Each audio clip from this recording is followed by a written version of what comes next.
This is yours, no? Oh, it is, yeah, thank you. Cool, man. Thank you very much, man. All the best, I'm looking forward to this. Cool, cool.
If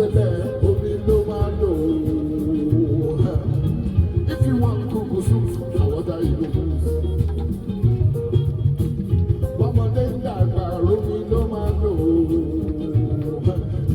When your child is grow, what are you going to do? Let me back up on Malo. What are your child, what are you going to do? Cause often they say, oh man of me, oh, nothing without water. Cause often they say, oh man of me, oh me, oh Lord, oh me, oh Lord, let me find them a message you wonder. I said, Martha, no, they're telling me.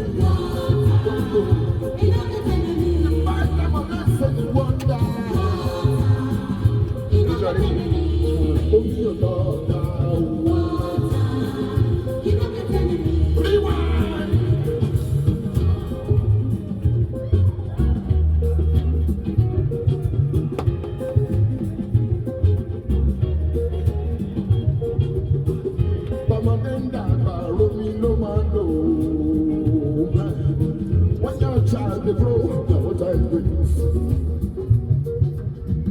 The papa said, no man, no. One cuckoo soup, now what are you going to do? Tori Bango now, Homi Lero. When your head they hot, now what are you going to do? One more time. Tori Bango now, Homi Lero.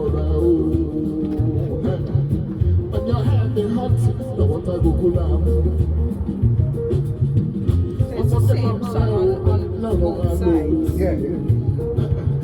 What a killing you picking, now what are you going to use? One more time. So be back for more, who we know, no man, no.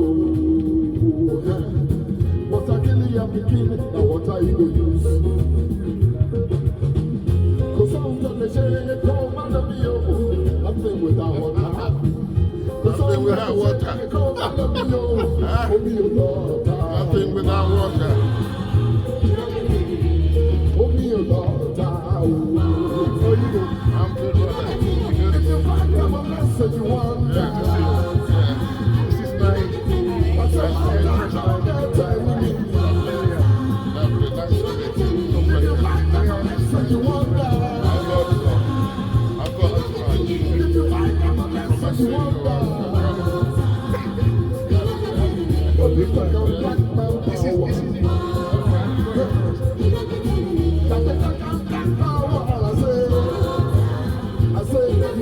I said, why don't you telling me?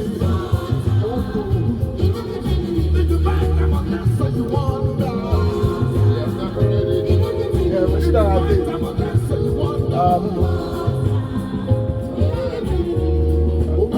I would have been here before, you know. Huh? I would have been here before if I only knew that I had to take a bus from Brixton. I was walking down. That's okay though.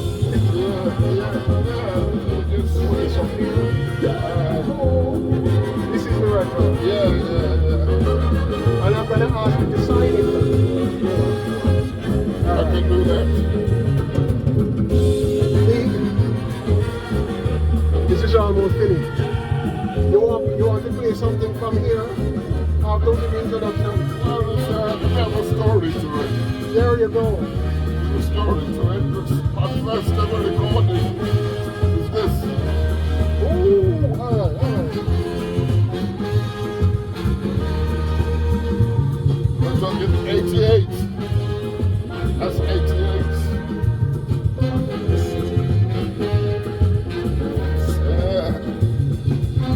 Side A?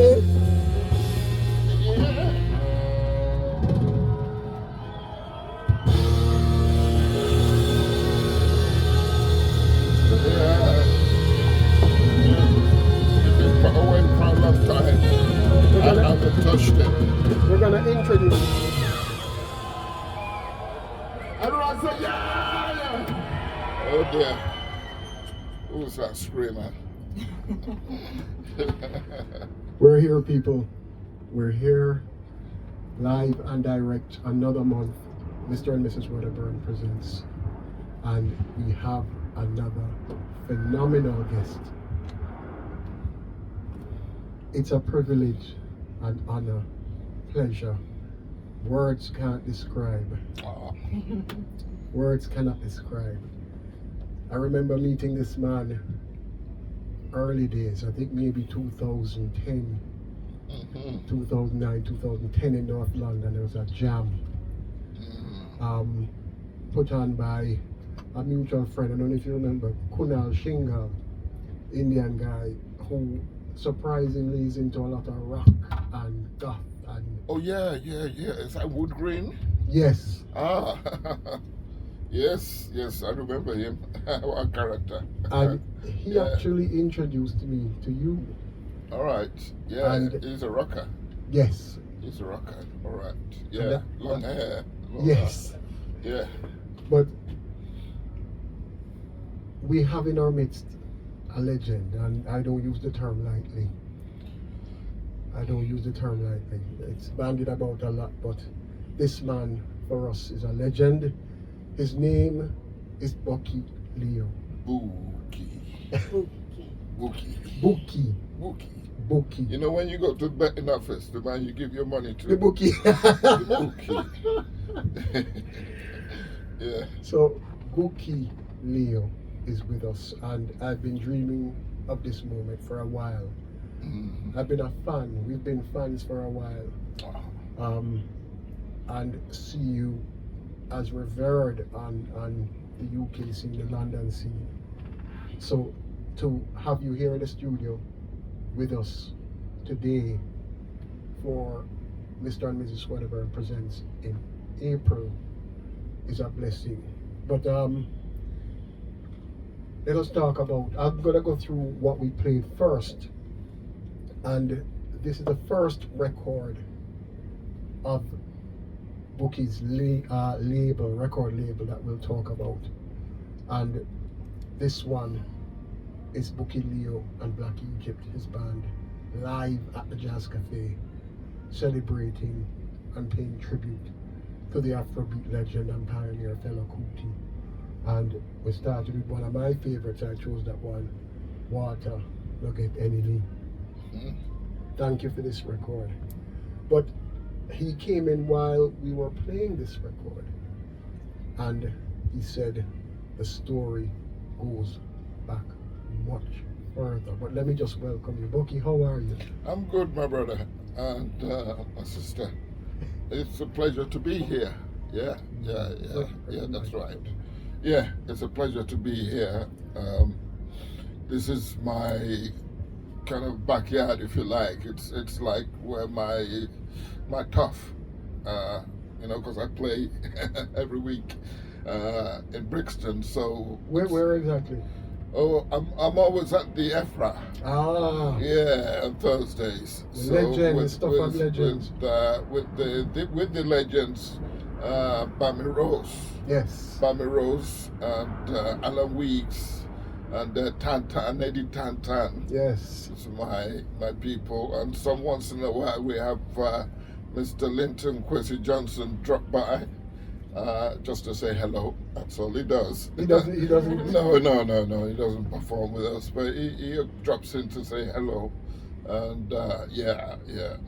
All the cats, Kenrick Rowe, Alan Weeks, who else? I don't know if you know, a bass player passed away not too long ago. Ricardo Santos. Yes. We actually did a gig with him some years ago. Marcina Arnold in Stratham, and Marcina brought him on. Oh yeah. He played in Marcina's band backing him. Okay. Legend. Okay. Yeah. Legend. Yeah. So Lance Rose, yes. his bandit son. Yes. Yeah. So that's our get together.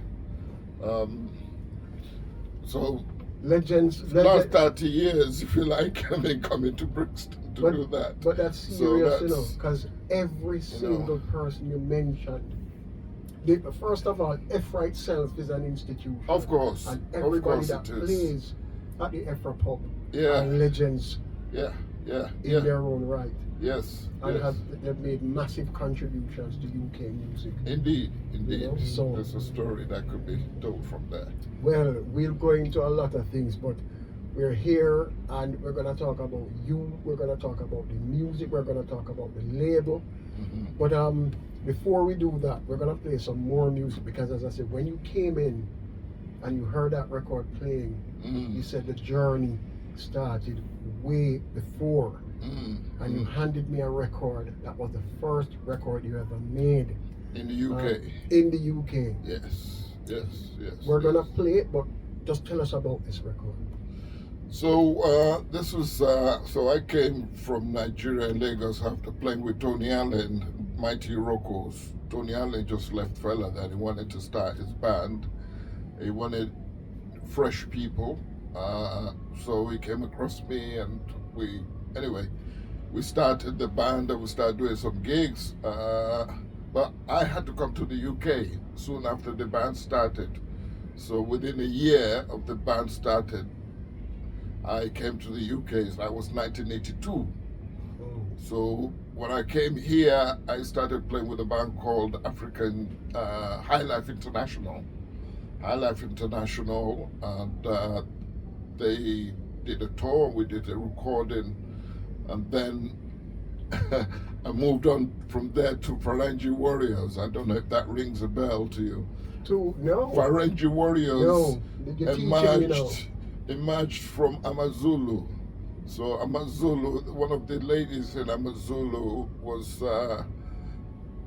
she left Amazulu and started an outfit which is supposed to be ladies only. And it's called Farangi Warriors. But then that soon changed. It soon became a multi-sex, yeah. And so I became the lead vocalist and saxophonist in this band as it goes. When the band had a lot of offers, we were Kid Jensen's favorite favorite band, and he used to always play a track which I wrote called I Got It or You Got It, and he sent many major labels to come and hear us and stuff.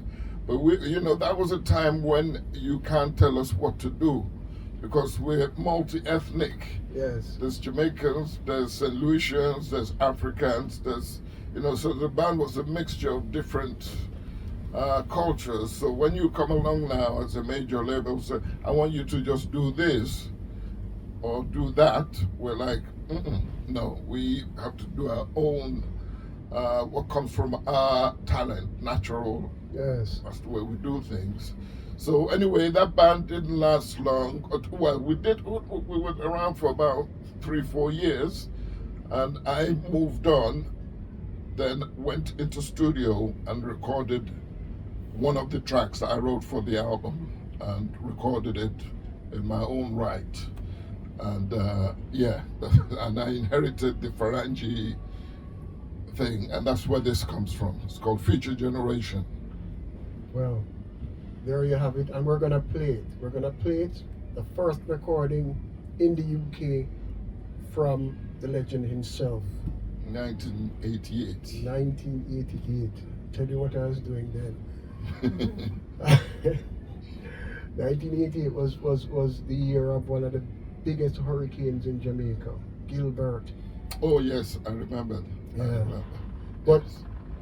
Gilbert has to take a second look to this. So we're gonna play this one, Future Generation. Well, it's all connected. There you go. And it is a story. So we start with the first link in the chain.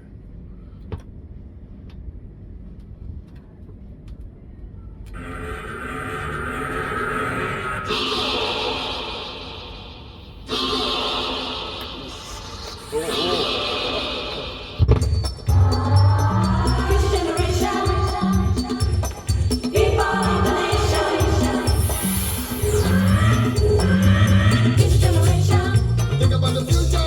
People of the nation.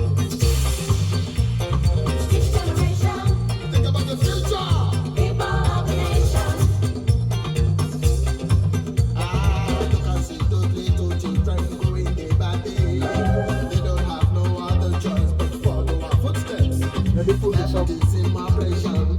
I'm glad you brought it. We don't want our future kids to make the same mistake.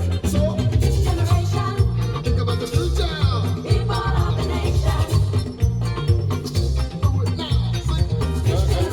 I should have told you this spiritual gas palawao. This spiritual gas palawao. Okay. It don't say that. It don't say it. No. Gas palawao is playing all the percussion.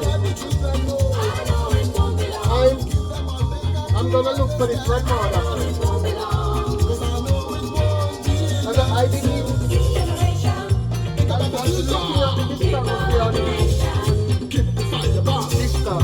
Yeah. I didn't see this one. No, that was before them. So how do I get a record like this? Listen, there's 2 records that you set me up well. Everything's material, but nothing's mentally. With jam. Everybody's jam. I was with him yesterday. I was with him yesterday. Yeah. There you go. This again, this is a surprise for us. So to hear this.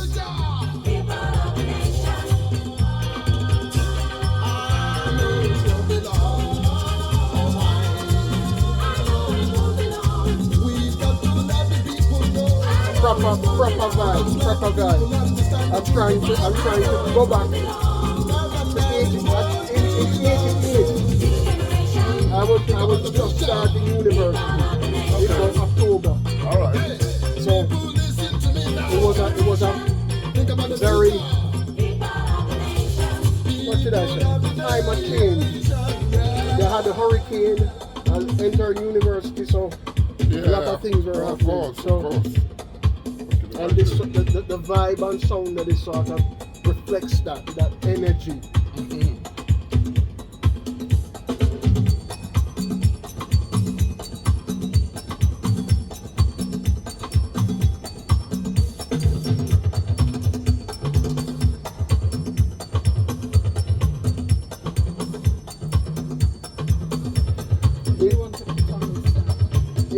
What do you want to put on that song?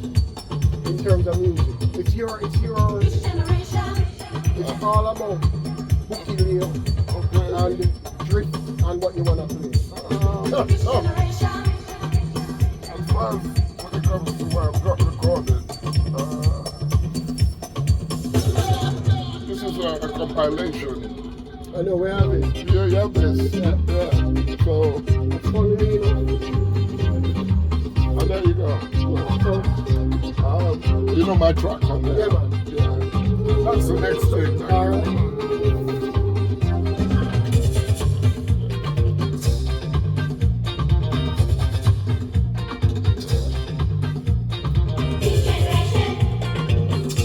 Had to go to, we got some kids from school, six generation kids.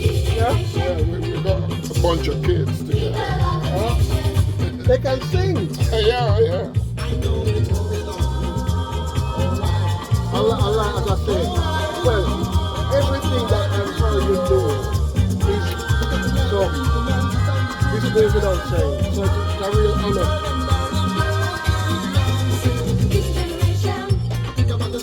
We're gonna go back to Nigeria.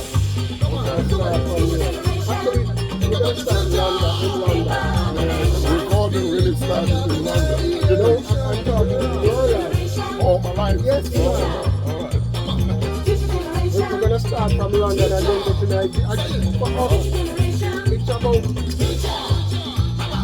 learning life, culture, and what influence the music, what experiences. But the music is never in a vacuum.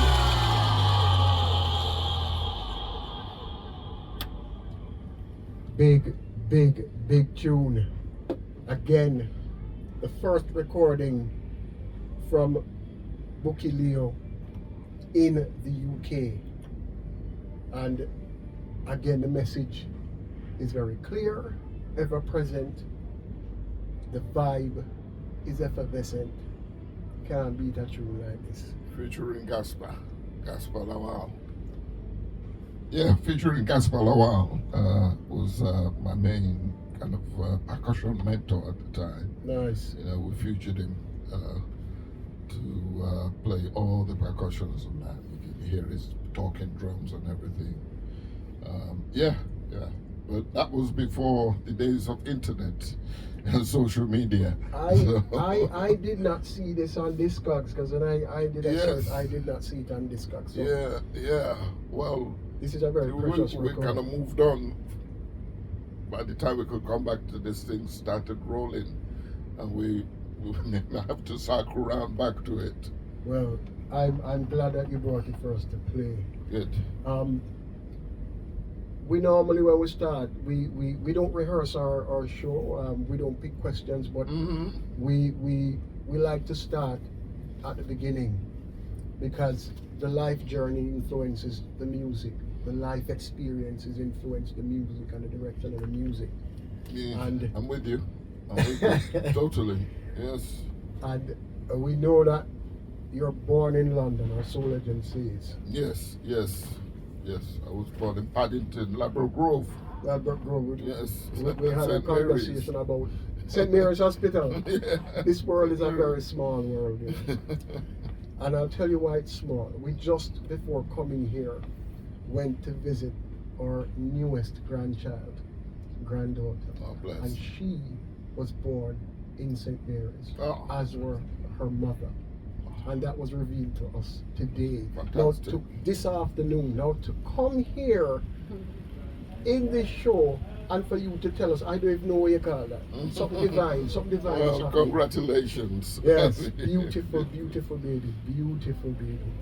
Yes, I think it's got reputation because, you know, I was born through cesarean section, and my mom was pronounced dead What? at my birth. But then, when my dad came to the hospital, he saw both me and mom holding me. She was well and alive. So he looked at me and said, "Wow, you must be a lion. So I'm going to call you Leo." There you go. And that's how I, Leo became my government name, if you like, my name. So yeah, I think they've got reputation for doing a good job when it comes to childbirth at St. Mary's back in those days. So I don't know how it is now, but back then, that's how it was. Yes, and it still is because Well, you just told me your I tell story. you, man, I tell Yes, of course. And the interesting bit about it is that the mother went back to St. Mary's because he was born there. Obviously, Wow. he must have been comfortable. Yes, of course. Yeah, Yeah, so- to go back there. Yeah, So that is the significant. reputation precedes them. There you go. Nice. So we big up St. Mary's, big up the NHS. We take the opportunity to do that now. Yes. Right here, right now, Mrs. Wedderburn Presents. Mr. and Mrs. Wedderburn Presents. Nice. Um, nice. Can you remember life in London as a youngster? Well, after playing with Tony Allen, the mighty Roccos in Lagos, Lagos was a vibrant place because we were part of the Young African Pioneers. Yes. The Young African Pioneers was a political organization, but not active politics. It's, we just gather the youth, educational for youth about African heritage and how we need to actually respect each other to get any respect from anywhere else. We first need to appreciate each other and know where we come from so we can know where we're going. That was the whole idea behind Young African Pioneers. So when I had to leave all that behind and come to the UK, there was a reason I had to come to the UK because I suddenly realized that, I can maybe start up some things here musically. And my sister was here, etc. So I thought, let me give it a try. I wasn't really going to settle and stay here. It's either I go back to Nigeria or go to the US. Those were the two options. But then things started moving on, and from the moment I got here, connections started happening. band started, I was in demand to do this and do that, and here I am today. but hang on. We don't want to go too fast here because we want to hear about life in Nigeria, because Nigeria is very important to what you do now. Yes, and you mentioned some of it. Absolutely. And that sort of set your perception and values, musical values also. Yes. Tell us, and I'm going back now before you met Tony Ali. Okay. As a youngster growing up in Nigeria, is it Lagos? Yes, Lagos. So Lagos. So yeah. What was it like? Take music out of it. It was wild because, as you know, I was born here. Yes. So 1964, when I found myself in Lagos and I see all the kids running around with no shoes on. And here I am, a little English boy with my sandals and my socks. I was like, okay, I've got to join in, otherwise I don't want to be a butter eater, as we call them. So after a few years, before you knew it, I was part of the group, part of the gang.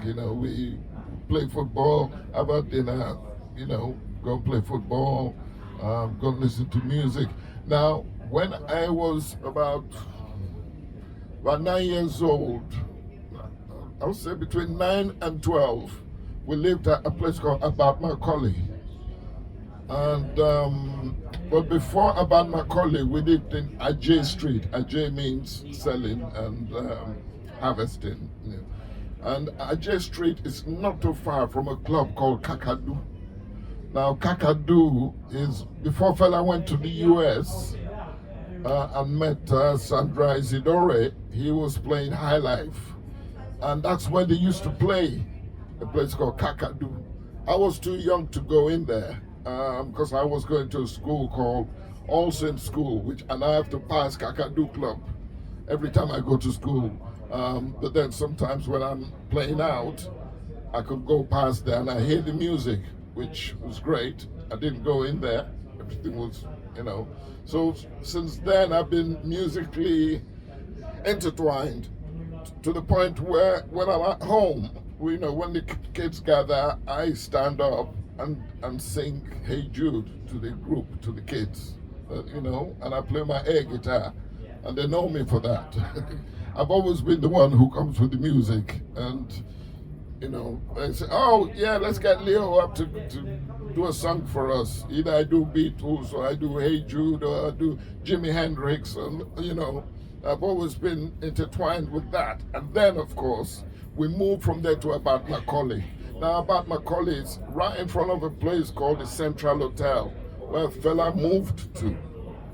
He moved from Kakadu to the Central Hotel. So you're moving with him almost. He was directly in front. No, in Kakadu it's like between here and just before Brixton. All right. Yeah, but when we moved to About Macaulay, he was directly across the road from me. You couldn't get away from him. Central Hotel, and Babani, all the cats, we always pop, me and my sister. She's 2 years older than me, she's here. We used to go across the road, that's our little getaway. And he was for many years, and then moved from there to Alagomeji, Afro Sport.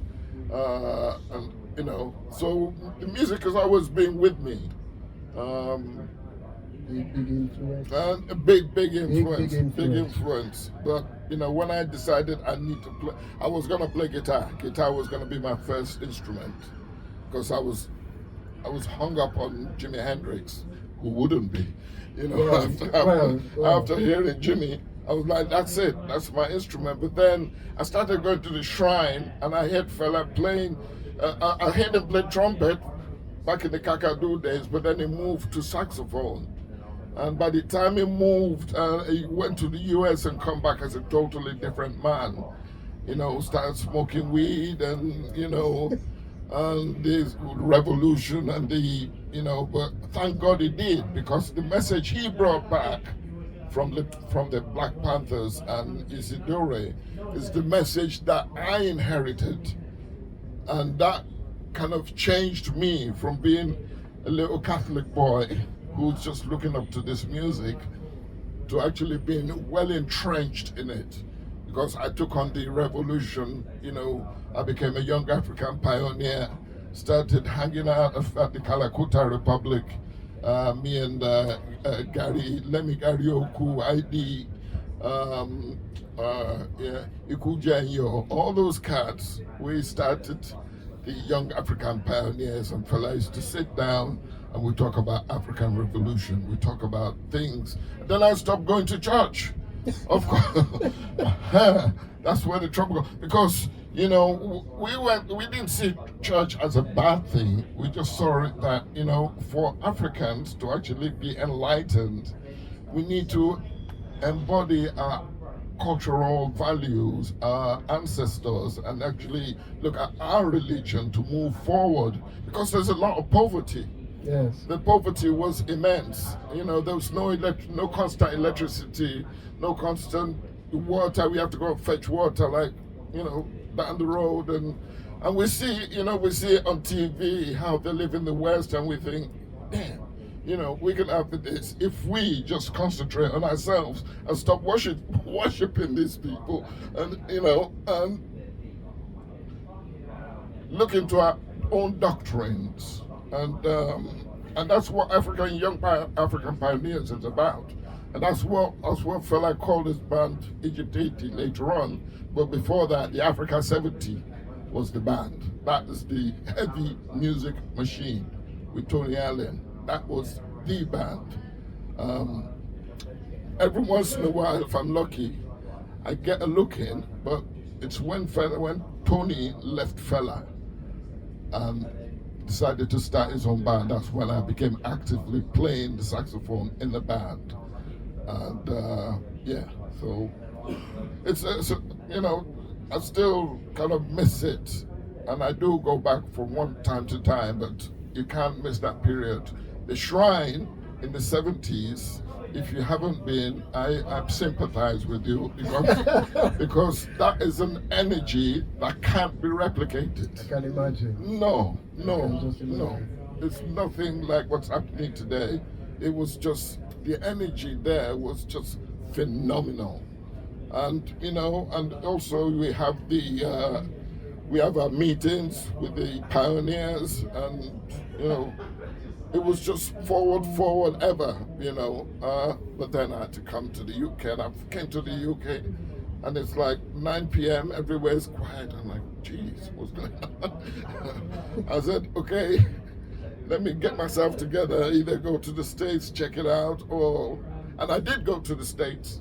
I got invited by Joe Henderson, who was a great tenor saxophone player. Big. Yes. Big. We just connected, and he knew that I was playing saxophone and stuff, and he gave me stuff to learn, and invited me to the US. Said, "You've been to the States before?" I said, "No." It's like, okay, you're coming to the States. He bought me a ticket with my girlfriend at the time. We bought us 2 return tickets to go there. She couldn't go, but I went on my own and went and hung out with him, which was amazing. But then I concluded that I don't really want to live there. It's not the place for me. Why? I want to live. Well, I think, you know, they say you have an affiliation with where you're born. And I was born here, and I felt something that kept pulling me back here. And also I had my son, Tunji, who is now a dad. So I thought, that's not a reason to actually come back, you know, because I could always visit. I could always come and go and see them regularly. But yeah. A cousin of ours, he started an organization, and they gave awards to people like the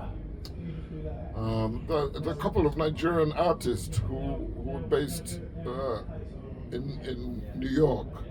Majek Fashek. All right. I don't know if you know about him. Yep. And Ozidi. You know. Majek is still alive, isn't he? No, He died? sadly he passed away. Yeah, passed away a few years ago. They were all on this award, so we you know, it's called African Music Awards. think it's 94, somewhere around there. Yeah. And we got, I got an award. They all got one. Respect. But, I had to come back here because I had projects and stuff.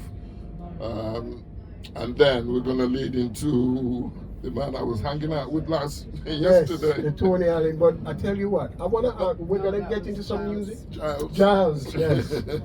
We're going to talk about jazz, but I want to talk about Tony Allen. But I need to ask you, when all that, what should we call it, political and cultural fomenting was going on, how old were you?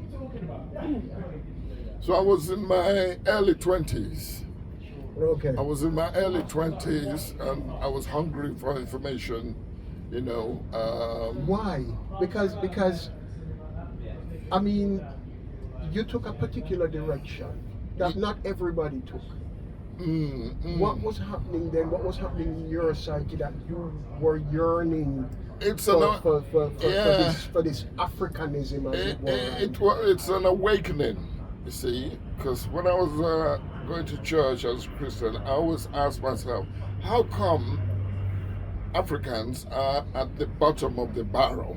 I always asked myself this question, but I couldn't find any answers.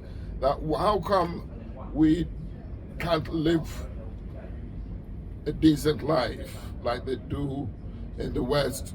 That was the idea of how life was in the West. You don't have power failure. Things are pretty well run. Yeah, and there, in Africa, there, where people are living in most people, I won't say everybody, because you have the small percentage of people who are wealthy, and they lived in a separate part called Ikoyi blindness, yes. Or Victoria Island, but we lived in Ebutemeta, and fella lived in Ishaga. That's even before he moved to Ikeja, Ishaga, that's like the mainland, that's where the action is. If you go and live in Ikoyi or Victoria Island, you're going by the beach. It's like a resort. It's like a resort, and it's a different way of life. So it was the awakening that actually sparked something in me and made me think, geez, I need to study more.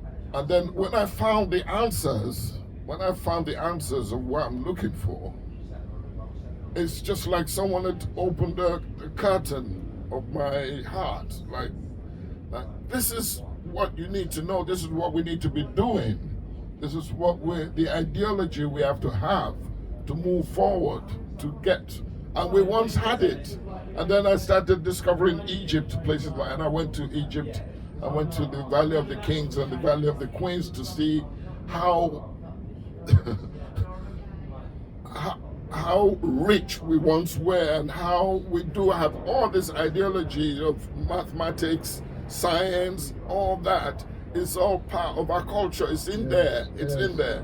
And then, of course, I started learning about slavery and colonization and stuff like that.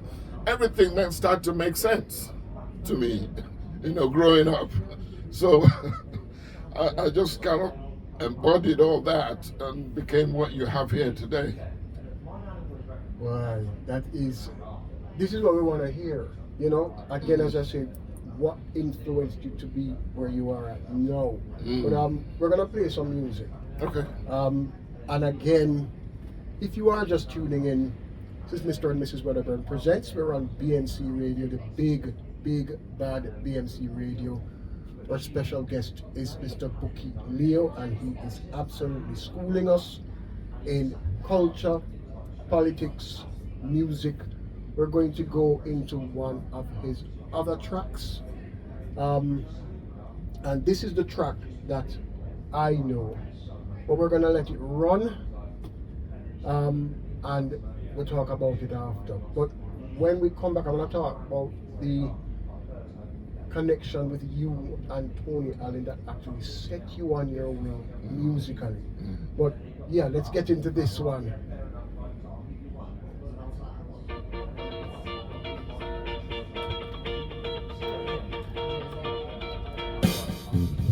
This is how we learn. This is exactly how we learn. Because what you just gave us was a history lesson or none. And this is something you can read on Wikipedia or even on your website. No. This is coming directly from you, and we are grateful, absolutely grateful. And I'm just on a Wikipedia page, and there's interview with Living Passport, and I spoke a little bit about this, but that's the only place you can find it. Well, we have it here, so and we're grateful. As I said, we're very, very grateful. Because for us, especially as Jamaicans, who we align with Africa, and we want to know our culture, our history, where it comes from. The minute I heard Afrobeat, you know, I was there, right there. That is a part of me. So revolutionary music. to hear what you told us is part of our history that you have lived. So thank you. My pleasure. Absolutely. We're coming back to Tony Allen, because Tony Allen is important. Yeah, very true. And thank you for this. What you want to play after this stuff?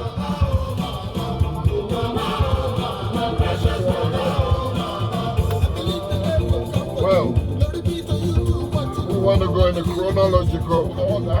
Anyhow you want to play. Anyhow. It'll be this one here. This is the record. That's cool. This is the record. This is the record. This is the record. That's what gave us our number one, the only number one we had. Fantastic record.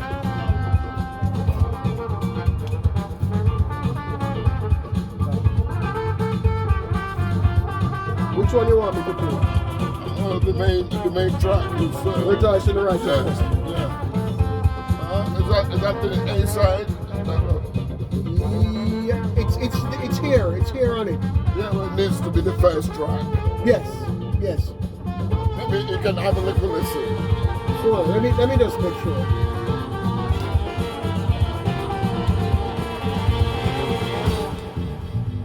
Side A. So it's this side. All right.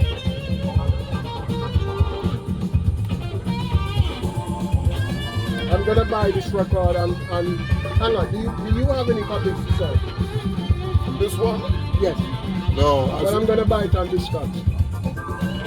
Yeah, you can buy on discount. Yes.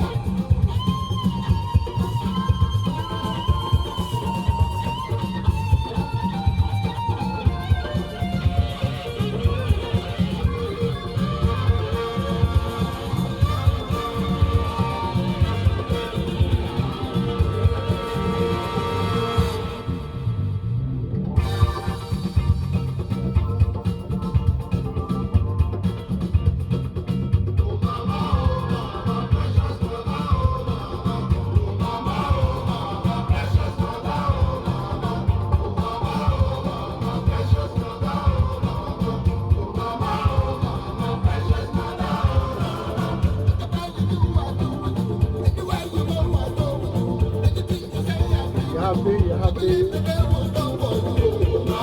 record for this one.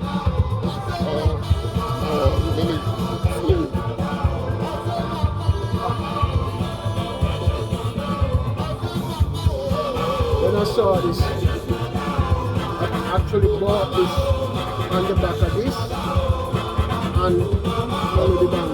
Okay. Off of the back of these two. Yeah. So this comes from an album which is not released yet.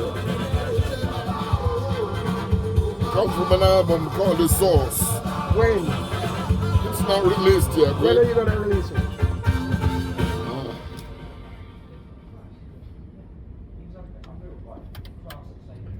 Yes, this one, we have to take it from a compilation, but Precious Mother, again, words of strength, words of wisdom, words of uplifting our empresses and queens. And the theme of Bukky's music is clearly evident, and we're only 2 or 3 tracks in. So, based on what you just heard before, when you were speaking about cultural, political, awareness and growth and development,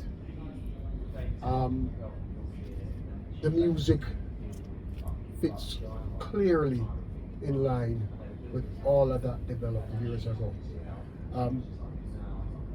We say we're going to talk about Tony Allen, because Tony Allen was pivotal to you coming to the fore musically and starting that journey where you're playing and recording. Tell us about that meeting with the great man. So, in honest truth, my first interaction with the Africa 70 came through Tunde Williams. Now, Tunde Williams is a trumpet player for the Africa 70, and he was my neighbor. So I thought, so we just started talking, and he takes me to the shrine, and and that's how I started interacting with Tony Allen. But we hadn't actually gone into any musical processing yet. We're still getting to know me as Tunde Williams' kid neighbor who comes to the shrine and comes to backstage, etc. You just answered my question, because I was going to ask if Tunde was older. Yes, Right. yes. Oh yes. He now lives in San Francisco, in the Bay Area, and they do some great high life there. That's another story. But so of course, when Tony Allen decided he needs to move away from the Africa 70 and do his own thing, we accepted it. As you know, it's gospel. Once he says something, that's the way it is. I won't go into why he made that decision, but he made that decision. And when they got back from Germany, there's a place we used to go to on Wakeman Street in Ebutemeta in Lagos.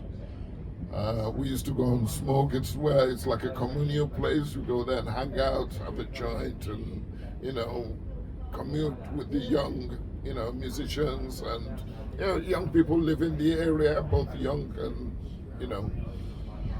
So I used to take my saxophone there to practice, and he heard me practicing one day, and he said, "Hey,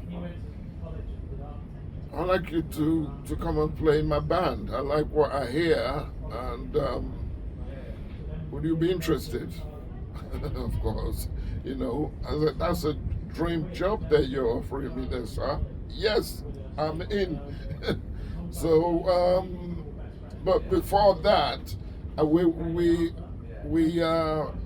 I used to go to Tony's house, because when I was with Tunde Williams, sometimes I go visit Tony Allen, and Tony Allen took me on as like a little son, as in he provides for me, if I want something.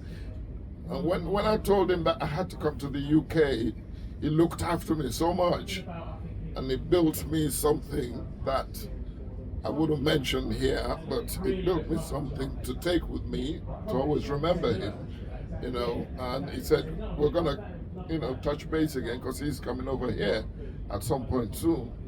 And, and that's how it started. That's how my connection with Tony started. So when he arrived in the UK, I was always with him. That's where it really was. And then J.K. Prima, who was Fela Kuti's right-hand man at the time, J.K. Prima's house is where Fela moved to. when they burnt the house down, when the military came and burnt down the house. I was actually on my way to Kalakuta that day. I was on my way to the shrine, not to the shrine, to the house. And I was just, well, I won't say yards, but I was about, I'll say about 40 minutes or so to get to his house. And I saw people running towards me. And I said, what's going on, what's going on? And they said, fella's house, fella's house. I said, that's where I'm going. Well, I saw the flames coming from a distance. And, you know, that was a day I'll never forget. Because I could have been in the house. And if I was in the house, I don't know what would have happened to me, because a lot of people who were in the house at that time got injured and mailed and burnt and gun butted and you know, they threw fella's mom from the balcony. You can imagine it was pure chaos with the military. It was like a warfare, you know, and I was on my way there. So after that, fella moved to the Crossroad, which is an hotel temporarily, and then moved to Ikeja, which is J.K. Bremer's house. J.K. Bremer was fella's right-hand man. Now, I don't know if J.K. was in the house at the time, because J.K. had his own place in Ikeja, which is where fella eventually moved to. Okay. And made residence, and then built the shrine near there, the second shrine, which is nothing like the original shrine, but you know, it still had the imprint of fella, but as in the vibe and the, you just can't beat that Africa 70 shrine. And this is Kalakuta you're talking about? Yeah, Kalakuta. Yeah, the shrine, the club itself. The house is it was a nice house. It was similar to where fella was living in the Shaga Road, but the one in Ikeja was just a normal house, which of course when it becomes area, we call it the area, it changes. You know, because fellas, people take over and, you know, becomes what it is, whatever it will become. So yes, sorry, what was the question? We were talking about Tony Allen and the connection. Yes. Yeah, well, Tony Allen was out of that.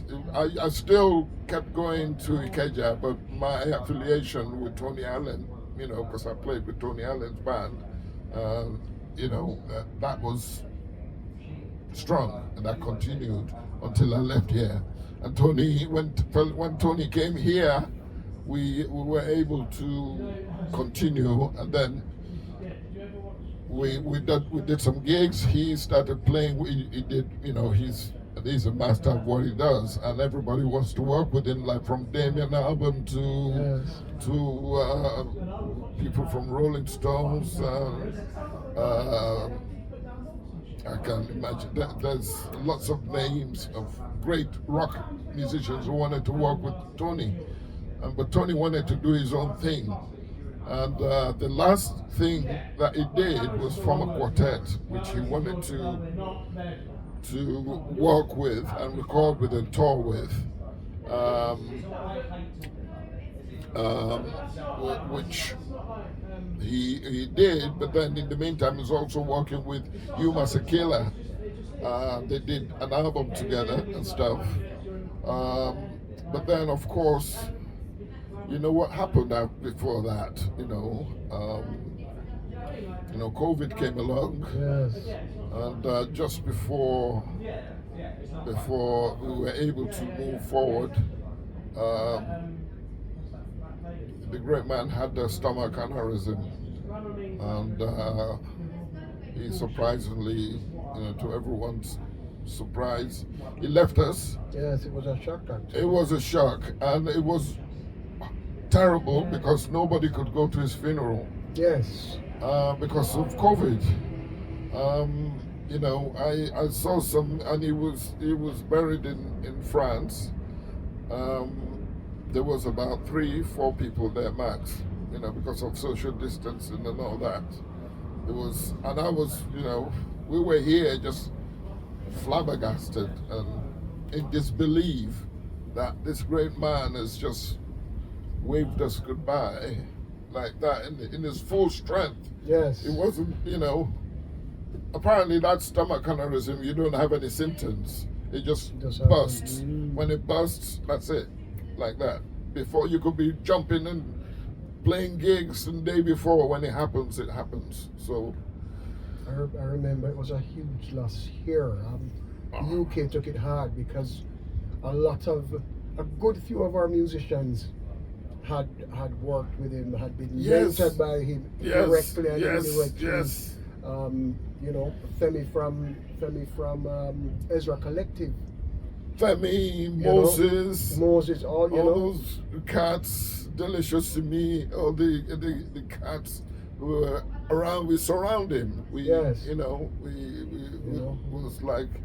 It was like our grandfather to for what we do and stuff.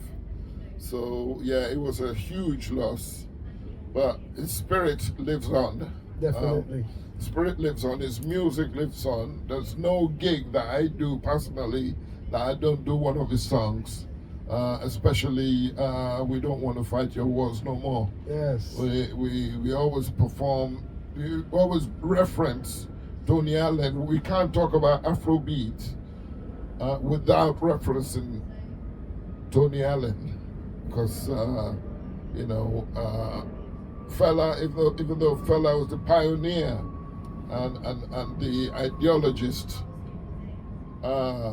Tony Allen was a huge part of that, for it even coming together as Afrobeat, because Tony's got more than the amount of limbs of anybody. And when he sits on the kit, he will give you ideas. It will just wake you up, and that's basically, In my layman ear, one of the best to do it. Just listening to his drumming and patterns and all of that, one of the best to do it. So we are blessed to have been left that legacy from this great man. Indeed, and we the pioneers will keep those two people's name alive for as long as we're around and pass it on to the next generation. Exactly. You have people over here working really hard to keep the legacy going. People like Ricky Steen, who's fella's last manager. Yes. He's working hard to keep the rhythm, the pulse going and stuff, and looking out for us who are coming on that platform to build it up. So yes, this is the ideology, this is the plan, this is the way forward. We're gonna play some more music. And this looks like it needs a second show already. I don't know what time it is yet. We just finished the first hour. All right, nice one. All right. So we'll still have some time. Yes. We're gonna play some music, and this album, this record, coming from Acid Jazz, the label at the time. This is, call it what, the Giles Peterson era for a little bit, but very important record, as you said, because it was your first #1 record. Yes. And only #1. So we're gonna play. I discovered it this morning. And when I listened to it, I was blown away. I said, hold on, Bukky, Acid Jazz. And then I listened to it and said, this is mad, very, very mad. But this one, the Bukky Leo Quintet, Rejoice in Righteousness. And before I go to the track, even the titles are upliftment. You notice? Even the Precious Mother. Everything is just upliftment. So upliftment in the title of the track, upliftment in the body of the track, upliftment with the vibe. So let's listen to this one. We come back, we talk about this era, and as you said, Giles Peterson and that connection. Sure.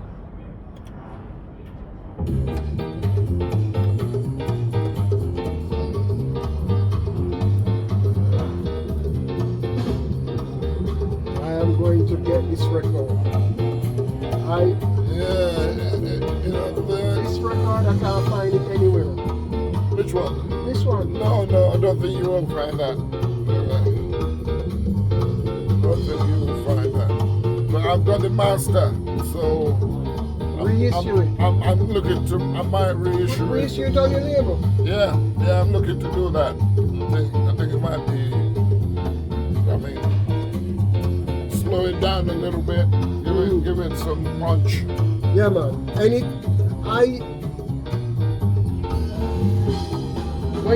when you do the, well, what would I say? I love it like this. Whatever you're doing, reissue the original. Yeah, the original, and then you can do some mixes. There you go. Yeah. There you go.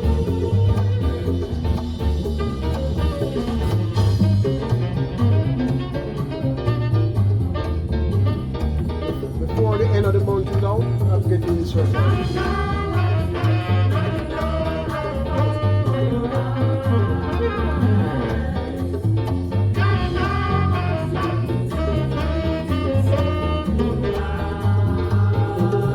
Lend me the phone and this.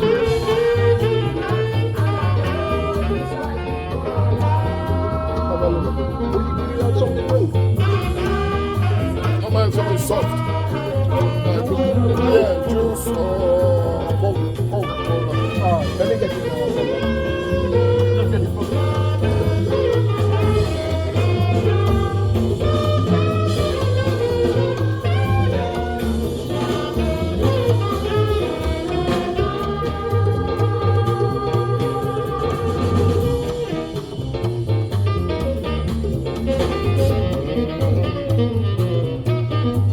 journey. Oh no, in life. Oh, yes. But a lot. Yes. It's full. Yeah, it just keeps going. Which is good. Yeah, that's the whole thing about it. Every moment there's something happening. Like yesterday, I did a gig. What is it today? Today, Monday. I did a gig on Saturday.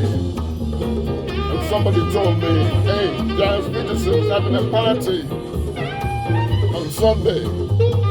And I should go. I didn't know he was having a party or anything. Because I've been trying to get hold of him. And he's a hard man to reach. So I went there. As soon as he saw me, he's like, hey, Bukky, give him a big hug. Oh, you should come into the studio. We should have a chat and all that. I said, yeah. Have you got my number? I said, no, I haven't got your number. He took my phone. Call me. Come to my house. We'll talk about your new record. That was only yesterday. Who knows what's going to happen tomorrow? It's just like that. Well, the good thing is, we're here to see it happen.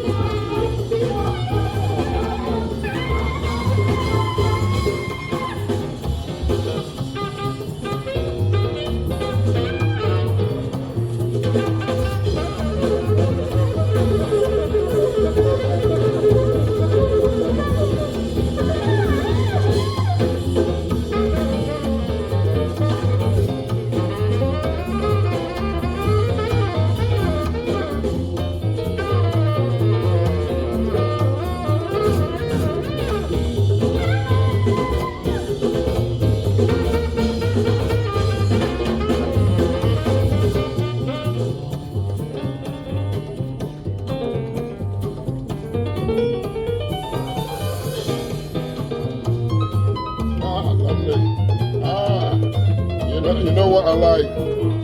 A piece of lime on it. Yes. Yeah. That's where I have it. I always ask for it. Even when I have beer, I always have a shandy. Okay. I always recommend them to put live on it.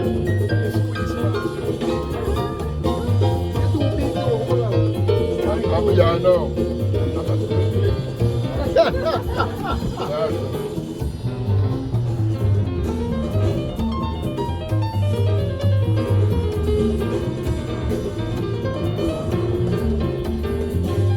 that hit the spot. I'm happy. It's just an honor having you here. Tell you that much.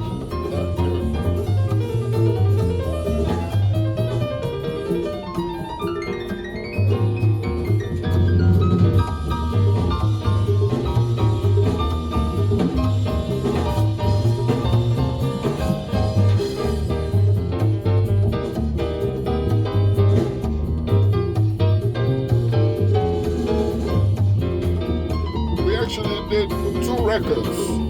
Oh! Without good thing, I should mention it now. I haven't got it with me, but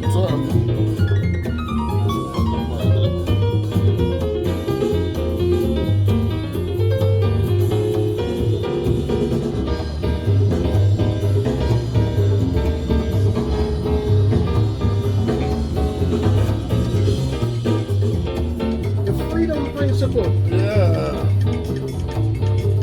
But Gillian is credited. I have this record. Yeah. It was something we did it together. Yeah. I think I have this at home, you know. Yeah, freedom principle. So it was both of you. Yeah. Alright, cool. This every track on this album is fantastic. Thank you. Every track. I have to get this record. Jilly, you don't wanna ask any questions?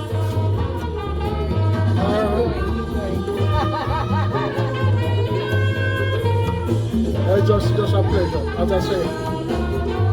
From 2010 back in the day when I met you, I saw you play. You saw a wish for a moment like this, so to have it, for you to grant the wish for us is a pleasure.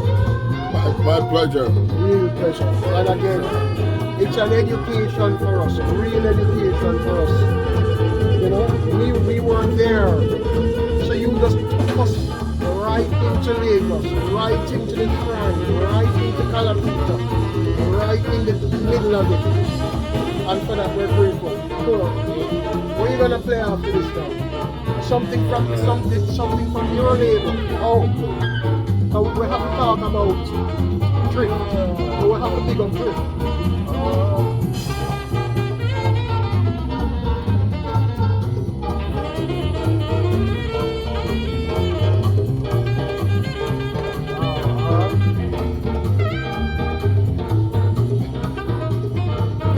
It wasn't really my intention to do these fella things here, but we had an offer that, you know, we couldn't.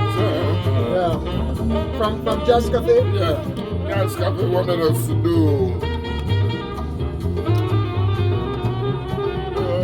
Oh, this isn't open yet. Alright. Okay, yeah, you can open it.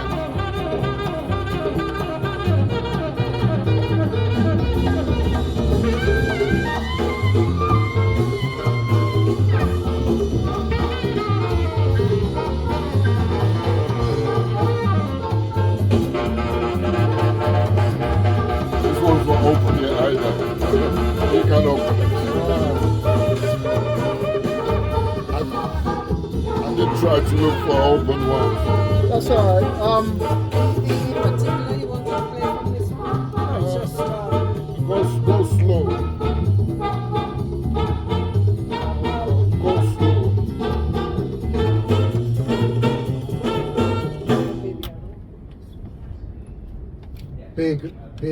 Big tune. This is the #1 tune, you know. And again, the title of the track and of the EP itself is simply put, Rejoice in Righteousness. A lot of people need to heed those words. Rejoice in righteousness.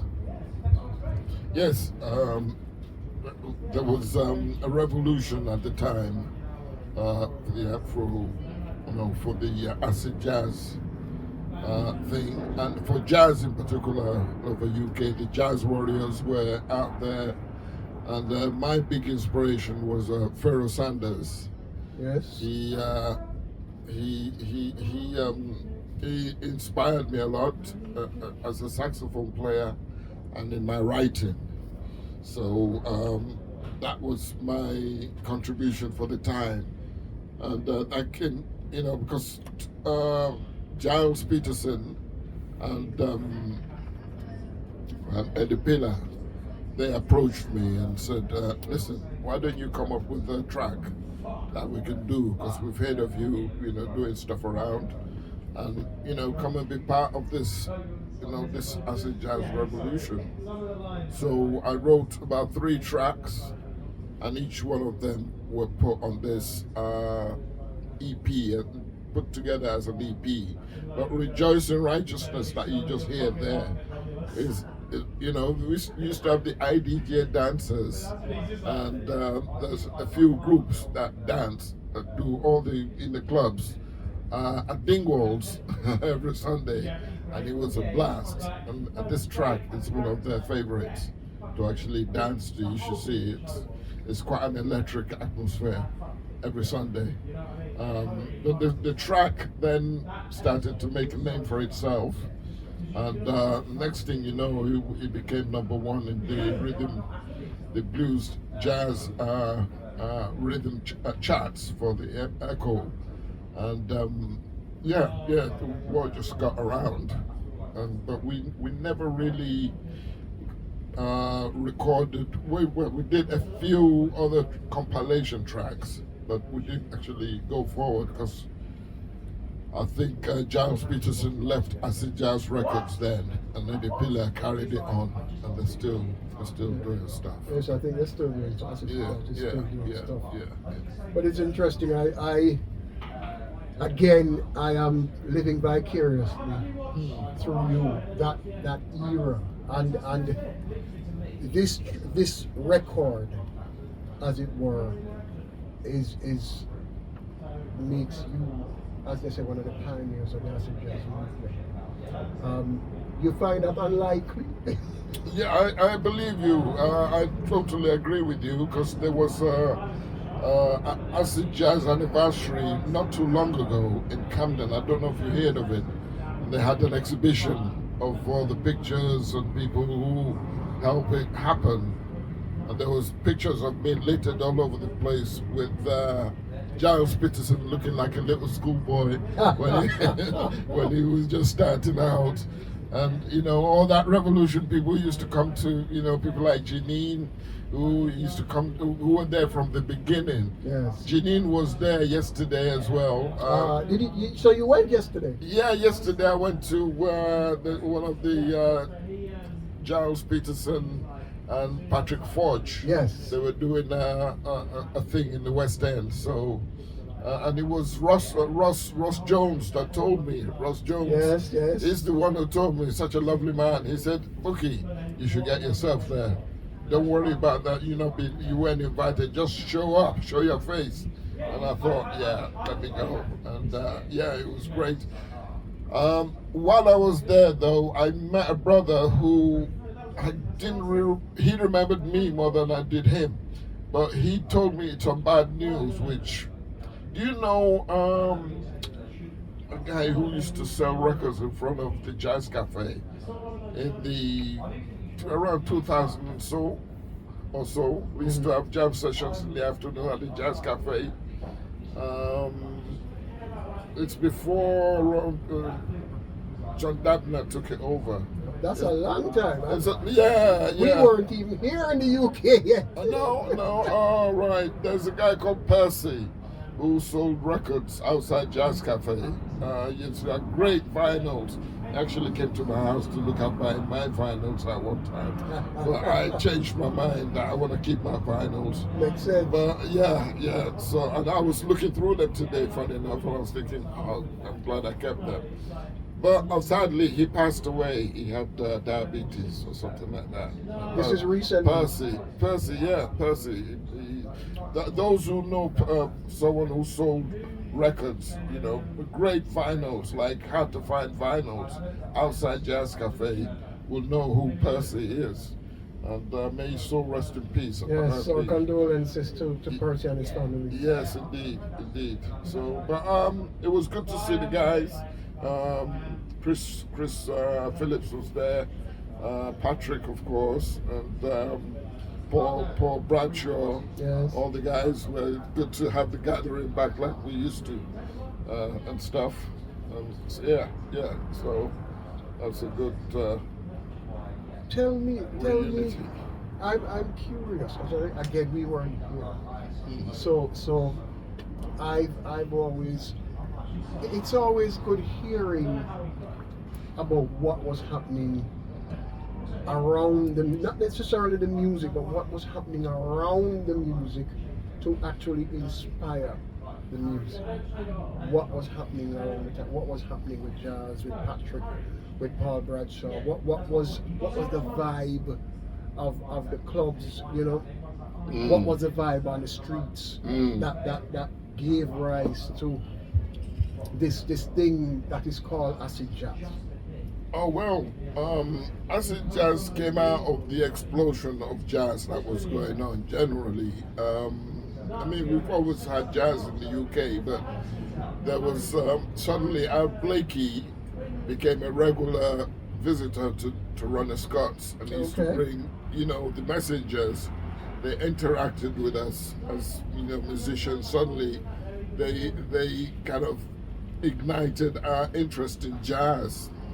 And of course, the Jazz Warriors took on with Courtney Pine and Steve Williamson and those cats, Cleveland Watkins, and even Bammy Rose was part of it. But then from then on came Jazz Jamaica, which so the word jazz became a buzzword. So jazz that was that really big explosion, which suddenly jazz is beginning to get some recognition, and the acid jazz then came out of it, and at one point the establishment weren't quite ready to receive it. They were like, what's acid got to do with jazz? And that kind of thing, being a bit snobby at one point. But suddenly they realized the talents that was coming out of it, and suddenly they started to embrace it. And I started to get write-ups from the Guardian and the Observer and John Ford. That's right. And people start to take notice, and that's really how the acid jazz thing suddenly took off. I wanna take an aside and go back very briefly to the Jazz Warriors. What were they doing that so impacted and changed? What was happening with them for them to impact as they did and to come as they did? Yes, what it is what it was is there's never really been, there is a tradition of big bands. They've been since the war in the UK. That you've got Alan Danforth big band. You've got a lot of big band, but there's never really been a black big band. Why? Because no one's really thought of doing it. And I think Courtney and a few other guys decided, let's have this big band. Courtney was discovered on his own he was going to go and work with Blakey. But then Jazz Warriors was just exploded onto the scene. And a lot of young musicians who, wanted to play jazz, that was their avenue. Yes. So it really kind of inspired a lot of, and then jam session starts, you know, popping up all over the place, you know, where you can go and play any venue. They start to have a jazz night, you know, where I still run a jazz Yes, we need to talk about jam that. session Yes. every week on Tuesday night, Sunday night out. That's still happening. But, you know, the jazz thing, we want to keep that vibe going. It's not easy, especially after COVID. Yes. A lot of things kind of took a tumble. But we're fighting back, you know, to try and get the vibe happening and stuff. But that was how that, you know, the Warriors took off, really. And then, of course, we had also had African Jazz All-Stars with the likes of Lucky Ranku and Pinning Soul, Yes. which was run by B and Dick Bigba, who's he managed the band and stuff, and that band had people like Claude Deppa, you know, Yes, great Claude Deppa. Fires 5G, and you know, so yeah, big bands started popping up. You know, we did a lot of touring with the African Jazz All Stars. That's how I met Danny Glover. Okay. in Cape Town, because we went for the North Sea Jazz Festival. Nice. And he was there at the time, and yeah. So that's it. It's all that combination of musicians and groups and big bands. They help make it, you know, something. It just sound like some Yeah. really important things were happening. It's sort of like a big shift in the music as well, away from the establishment, as it were. Yeah, well, yeah, it's still going on. The establishment was doing its own thing, but they didn't really. I mean, they gave some people awards, and you know, and some people they handpicked some people to put them out there, but you know, we just carried on. You know, the motion was just to move forward, Yes. you know, with what we're doing, and that is still the case. Yeah. It's good to hear it. It's good to hear it. We don't have a lot of time, and one of the things I wanted to talk about was your label, because I think Right. it's important that we speak about what you are doing and why did you even decide to get into a label. But we need to. We're gonna play something from the label. But what would you like to play? Go slow. Go slow. I didn't see that. Let me see. You have follow. Follow. Follow.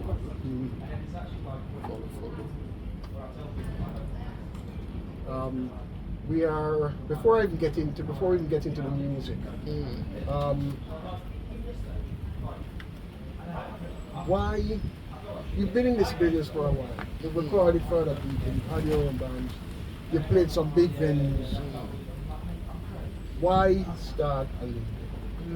What drove Interesting. you to start the label in the first place? And Well- the label is called Drift. Drift, yes, Drift/recordings. That came about because, you know, there's certain things that I'd want to do which I didn't think a record label will be interested in doing. And I wanted to have that authority. I wanted to have that freedom to put what I feel is right to come out at the time. And so then, of course, I got, and again, thanks to Tony Allen. Tony Allen introduced me to the Jazz Cafe people. And he said to them, this is your man if you want to do anything to do with Afrobeat, fella, what have you, you know. So they actually approached me and said, can you do a fella tribute night? You know, I said, I'm gonna do that. Okay, there's lots of materials. We're not short of material to use, so I got the band together, which is an 11-piece band. Coined it Black Egypt. That's another controversy came from that. Why Black Egypt? From who? Who would ask you that? When I get interviewed, many people ask me that, some magazines, and I just tell them, look, fella called his band Egypt 80, but I'm not fella. All I know is that I've been to Egypt, and I've been to the Valley of the Kings, the Valley of the Queens in Luxor, and I've seen the antiquities there, and it's black. All the treasures that I see black traces from there. That's why I wrote a song called His Majesty, which is on the album I did with Mr. Bongo. I know that album. Yeah, that's right. So I just called the band Black Egypt, and the first 2 shows we did sold out, just like that, and that's how we still do that show for the 6 years running now. Every time we do that show, it sells out. Don't know how, don't ask me why, but you know, they It was a good concert. The first track of the show, we played from that first concert. Oh, We okay. got that album. Okay. Fantastic album. All right. Yes. We wanted to do it, you know, and also, you know, fellas part of my growing up. So I've even got it. There you go. Yes. I don't know if you can say. Yeah, man, it's but there. But what this is, I'll tell you a little thing about this. Sadly, I lost my sister, who was just a little bit older than me, and her name was Olufela. Ah. Yeah, so I thought, well, fella, I lost my sister, we lost fella as well, both big people in my life. Yes. I'm gonna take them to my grave. Respect. Our condolences, by the way. Massive respect for that. Yes. So yeah, that's how the idea to have my own album came along, and then someone introduced me to a great artist from Nigeria called William Onyebo. Yes. Who's a key. I'm into a lot of people, you know, people like Chick Corea, Herbie Hancock, and stuff. It's actually And this one. this guy here. All of this that you're seeing Yeah. are albums from Drift Recording. Yes, these are from Drift Recordings, you know. So I just wanted to have a period of doing this, and that was the face of the label doing these tributes. So we've done 3 tribute albums, and then the following album was another album I did with a great drummer called Clifford Jarvis. Yes. But that was original stuff, which only came out digitally. But we're gonna release. I hope you do. Clifford Jarvis is heavy. Yes. And I'm just imagining. I need to find that record now. Yeah. Actually need to find that digital album. Yeah, it's only digital, but we're gonna release it physically as well, because we did a part 2 with of that album with some London musicians like Trevor Watkins, Quinton piano. Not Trevor Watkins, Trevor Edwards. Oh, okay. Sorry, Trevor Okay. trombone. All right. And what's his name? Quentin Collin, trumpet player. Yes. Jonathan G Yes. On piano. Yes. Ben Hazelton on bass. And we did a part 2 to that Clifford Jarvis album. So it's going to be a double album that's going to be coming out soon. We're keeping our ears to the ground, but you have to keep me up to date with this, you know. Yes, I will absolutely. You will know, because the Clifford Jarvis, even though it was digital, it got a lot of reviews. People were really interested in that, and they were, why did you bring out a physical. Can we buy any physical album of this? And I said, look, there will be, but it's when I come out with the part 2. So Yes. it's going to be, you know. We're looking forward to that. I'll be first in line to buy that, I tell you now. God So bless you. we- that we- will be nice. We will be in touch. Yes, you will hear it. So, I tell you what, I tell you that we are very happy oh, that you started it. I remember when I saw you at Electric Brixton, and you told me about that. You told me about it. So you know, I felt good. I felt good. And again, as you mentioned, you have full creative control over what you want to put out, Yes. what you want to That's play. right. That's right. I think this day and age, that's the way it is. You know, Yes. even those who've been signed to major labels like Prince and even Michael Jackson, that's what they aspire to, have control and keep their masters. You know, this is one thing for musicians to have control over their work, not people who want to make money and just thinking only that. You have to think of creativity too, and how we can get that talent, and the musicians can benefit directly from it. We're here. You know. With that said, then we're gonna play something from this record. Again, another release on Drift Records, and it is the part 2 of the tribute to Fela Kuti live at the Jazz Cafe, Volume 2. Gillian has put in the decks Follow. Yes. I know you know that tune, so we're just gonna let it run.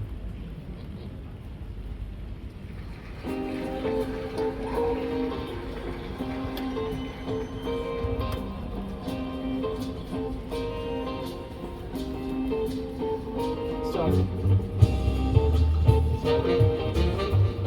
Is it 33? Huh? It is 33? Yeah. So it's okay as Yeah. It's kind of like a ballady kind of thing. Yeah. Excellent. Can you do Yes, sorry.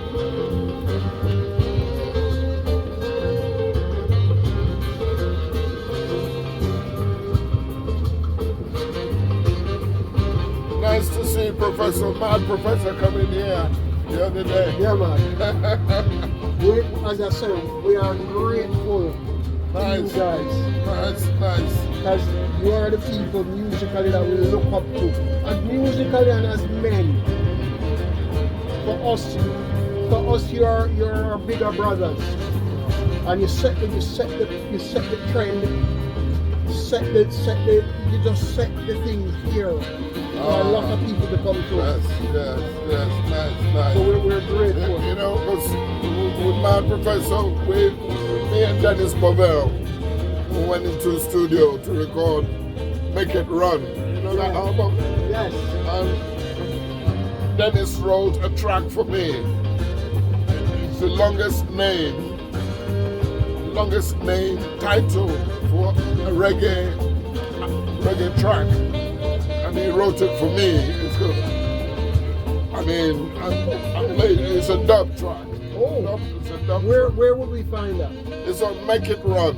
Dennis It Pavel. Run. Make It Alright, Run. cool. I'm gonna Dennis look for it. Pavel. I would have brought it with me. I've got That's all right. I'll tell you what, we're so blessed to have what you brought, and again, it's drift, and that's what we want to focus on. Right. All Yes. All drift. Before I forget,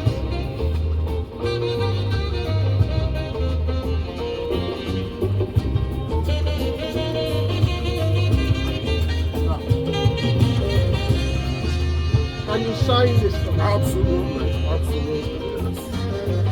Sign it right on the front. It's not going anywhere.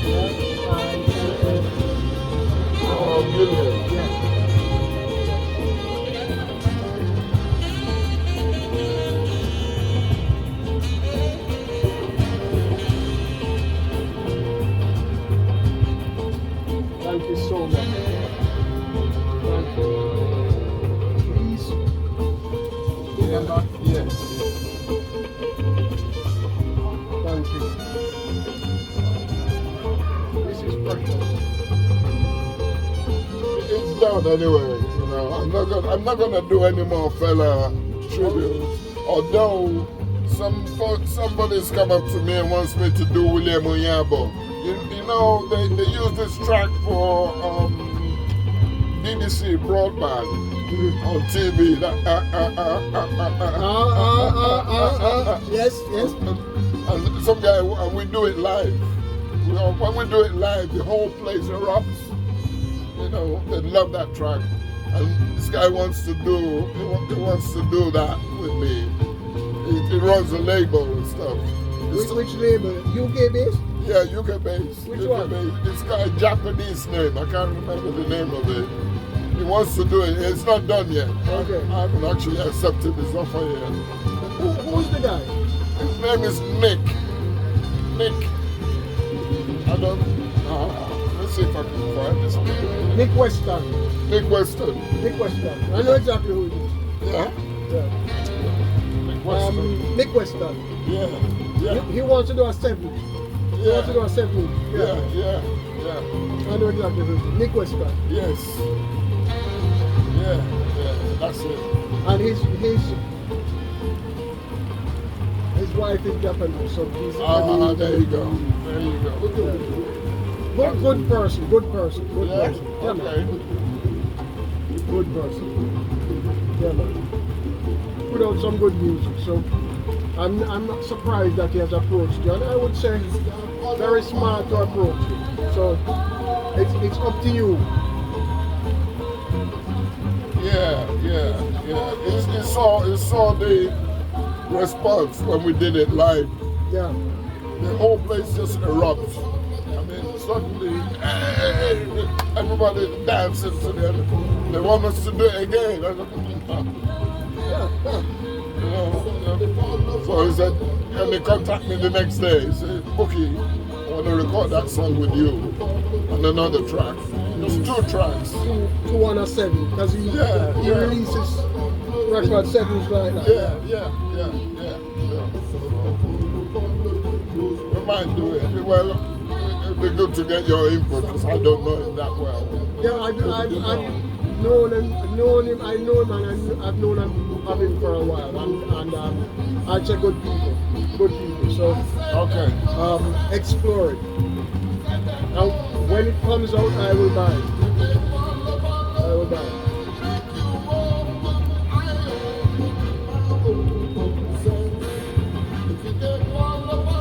This is one of the songs, you know, I was telling you about my eye opening. Yes.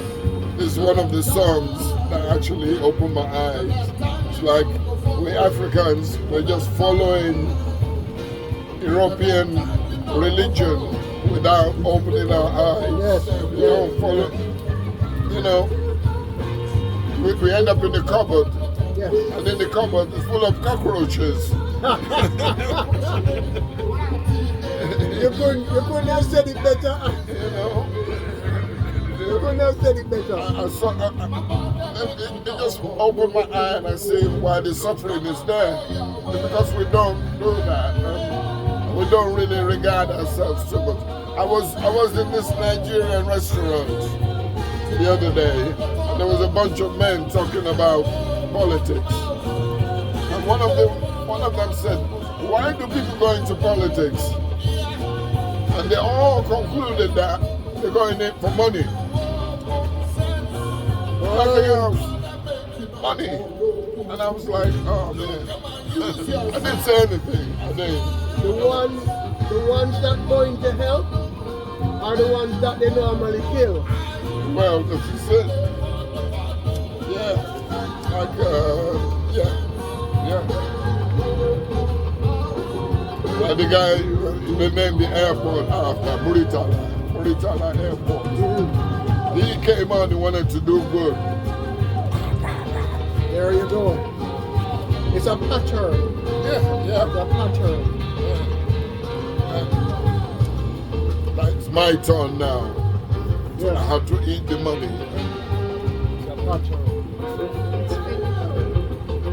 It's finished, and that might be the last one. It's 10 to Oh. Give somebody.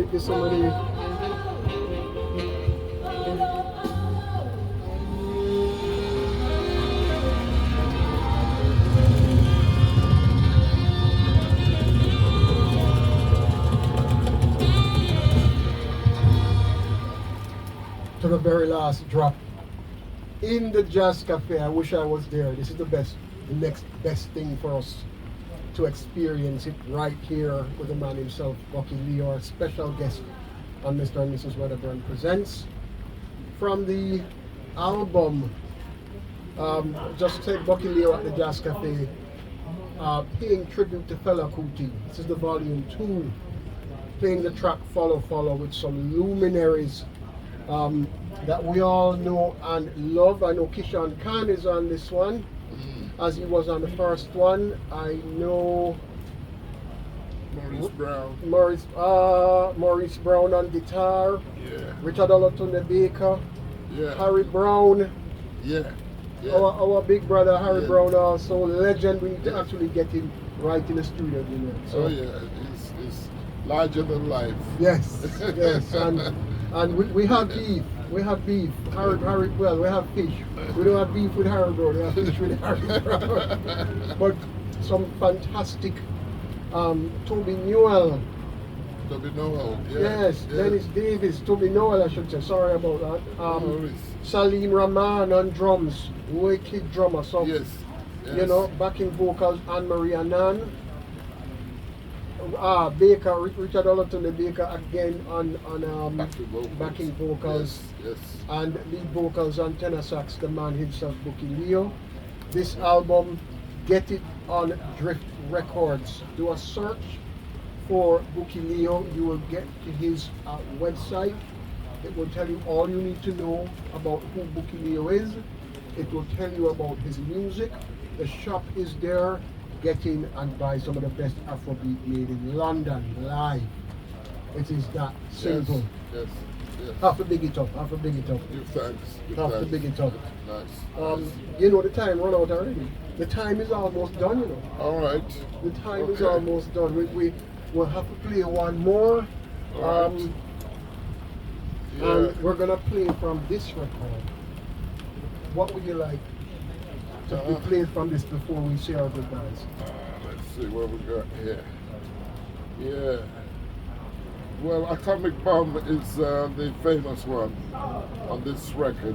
Do you want to go with Atomic Bomb? Yeah, it's more like a slow ballad. But, yeah. That's, I mean, or we could, if we want to deal with relevant issues, we could do the second track on the B side, which is Why Go to War. Yes, let's do that. Why Go to War? Why go to war?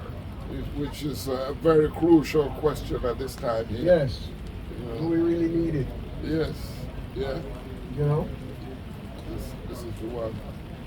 And again, social consciousness, political and cultural awareness. You know, when war starts in Europe, that's it's more likely to ignite. It's a big thing because they have the big weapons, and that's the last thing we need. You know, especially you know what's going on with Ukraine right now. It's just, you know, them tampering with nuclear plants and targeting nuclear plants. That is a world. You know, that will affect the world, not just Ukraine and Russia. So we need to kind of get them to, you know, we don't want to fight their wars no more, like Tony Allen said. We don't want to fight no wars, you know, we just need to be left to live. Yeah, to live. And, you know, for the next generation. Yes, to live and thrive. Yeah, to thrive. Our grandchildren and great-grandchildren to thrive. And, you know, not put us in harm's way. Tell you, man. So this is how we're gonna close Mr. and Mrs Wedderburn Presents for April. You know what? I'm just very inspired, very motivated. It's just, again, a vibe thing. And Bukky, we want this to happen for a good few years. And you've come in, you've said yes, and you've come and blessed the show. And we are grateful. My absolute pleasure. I'm delighted to be here. I'm delighted to come out of myself and expose these things that, you know, in most cases I don't really get to open up like this. but you've inspired me and opened something up in me that's taken me back to my past and things that I haven't actually spoken about for some time. So it's a pleasure to let all those things out. And thank you for having me. It's a total delight. Pleasure, the Thank pleasure you. is ours. The pleasure is ours. Coming up next, we have the man Shagsy, who will be talking to some people in Peru about the dub culture there. So stay tuned to that one. BMC, the entire family, big up yourselves. Larry, Joe, big up yourselves. We're gonna leave with that. I'm gonna stop talking. Bukky, thanks for having us, for coming on the show. And Gillian hasn't said anything this evening. She said, you know what, you interview Bukky because I know the vibe that is going to happen. I'm gonna give the mic to her for her to say her goodbyes and salutations. Yes. Thank you again, Bukky. My It delight. was really a pleasure, and I mean, I was just enthralled and taken in by the whole story. It was really good, really interesting, and I thank you for that. And we will, of course, be back again next month. And of course, if you want to find out anything that we are doing, just check our socials. We're at GW Jazz on Instagram, GW Jazz on Facebook. We have GW Jazz TV on YouTube. So we have things coming up. So please, just check us out and see what we're doing. And that's it. It's been a pleasure, been absolute appreciated. Well, you guys are luminaries, and we need people like you for us to go forward. We need your strength and your vigor and your passion. We appreciate it big time, because without you guys, we'll be struggling, and we're still struggling, but you help it, make it easier, and make So thank you both. Thank you both very for much. having me. Thank you very much. Drift Records. Buy music from Drift Records. And I'm done with that. We're gonna play Drift Records to take us out. Why go to war? That is the question. You're gonna hear it now.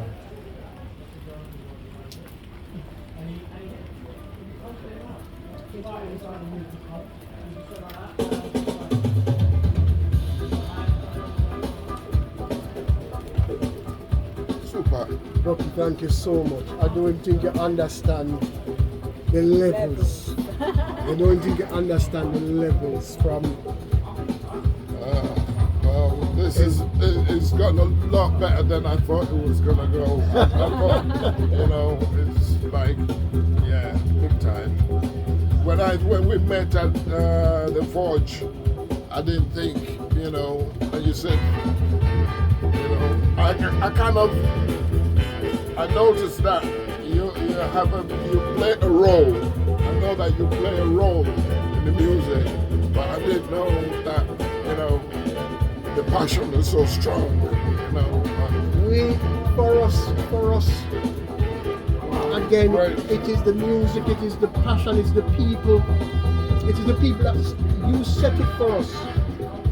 Yourself, Delhi, Mad Professor, Dennis Bovell, I could go on.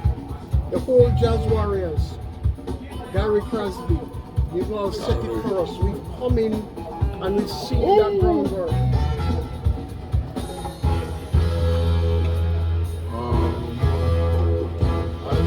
I didn't get to play this. When you mentioned, Oh, River Nile. This record is mad.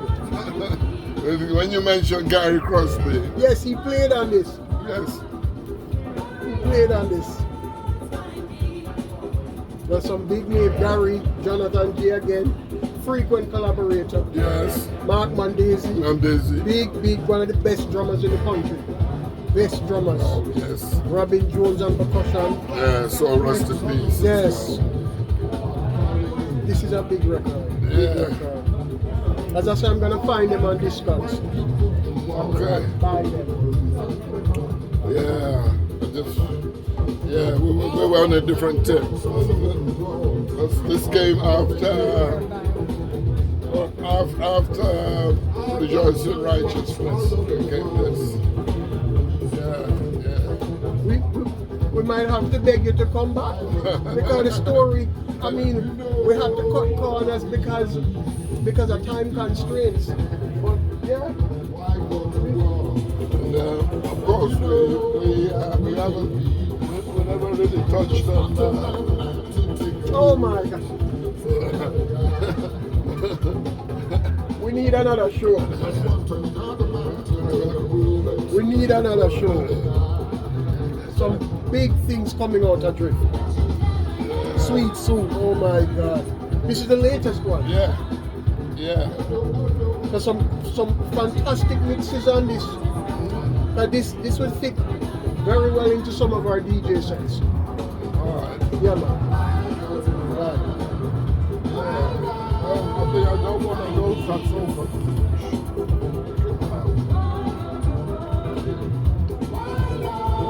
Blessings.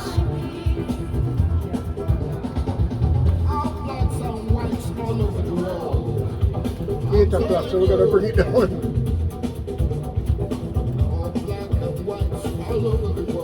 Yeah. Did you say what we do with it? We stop the recording, but not the. He's gonna do it from